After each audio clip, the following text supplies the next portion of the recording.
নমস্কার বন্ধুরা, কেয়া কথা থেকে আমি কেয়া সমস্ত বন্ধুদেরকে কেয়া কথাতে স্বাগত জানাচ্ছি।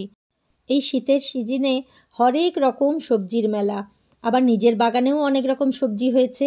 রান্না করতে গিয়ে সব কিছুই একটু আধটু বেঁচে যায়। বিভিন্ন রকম সবজি দিয়ে আজ আমি একটু এটা সেটা পকোড়া করব।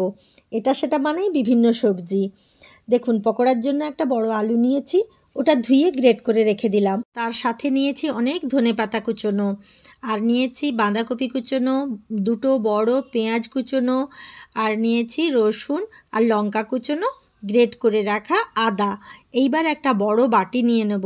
এই বড় বাটিটাতে আমি সমস্ত কিছু দিয়ে ভালো করে মেখে নেব। আমি সব সবজি ধুয়ে রেখেছি, তাই আর এক্সট্রা করে মাখার সময় জল দিতে হবে না। প্রথমে ধনেপাতা নিয়ে নিলাম, অল্প একটু বাঁধাকপি কুচিয়ে নিয়েছি, একটা আলু গ্রেট করে ধুয়ে পরিষ্কার করে নিয়েছি, তার সাথে নিয়েছি বেশি করে পেঁয়াজ, আদা বাটা, আর একটু নিয়েছি রসুন কোচানো, লঙ্কা কুচোনো।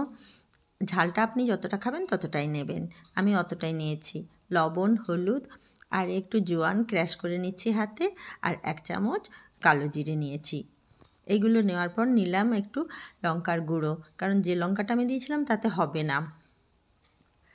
এরপরে নিয়ে নিচ্ছি 2 চামচ বেসন আর 2 চামচ চালের গুঁড়ো। এটাতে ভালো করে গায়ে যত শক্তি আছে সব শক্তি লাগিয়ে ভালো করে মিশিয়ে নিন।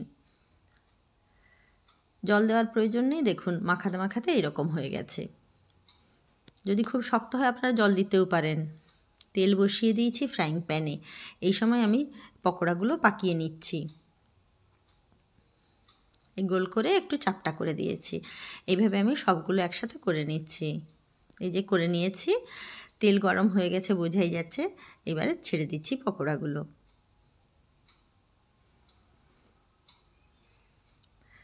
উল্টে পাল্টে পকোড়াগুলো ভেজে নেব।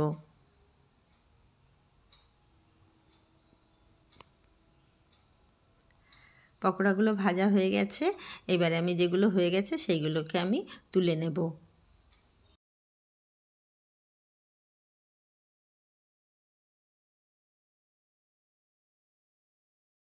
শেষেরগুলো ভেজে নিয়েই পরিবেশন করে দিচ্ছি বাড়িতে পড়ে থাকা কিছু সবজির চটপটা পকোড়া। ঝাল ঝাল পকোড়া এই শীতের রাতে দারুণ খেতে লাগবে। আপনারাও খেয়ে দেখবেন। যদি এই ভিডিওটি ভালো লাগে তবে অবশ্যই লাইক, শেয়ার, সাবস্ক্রাইব করে দেবেন। আর যদি ফেসবুক থেকে দেখেন তবে অবশ্যই ফলো করে দেওয়ার অনুরোধ রইল। ভালো থাকবেন, সুস্থ থাকবেন। দেখা হবে আবার পরের একটি দুর্দান্ত স্বাদের রেসিপি নিয়ে। ধন্যবাদ।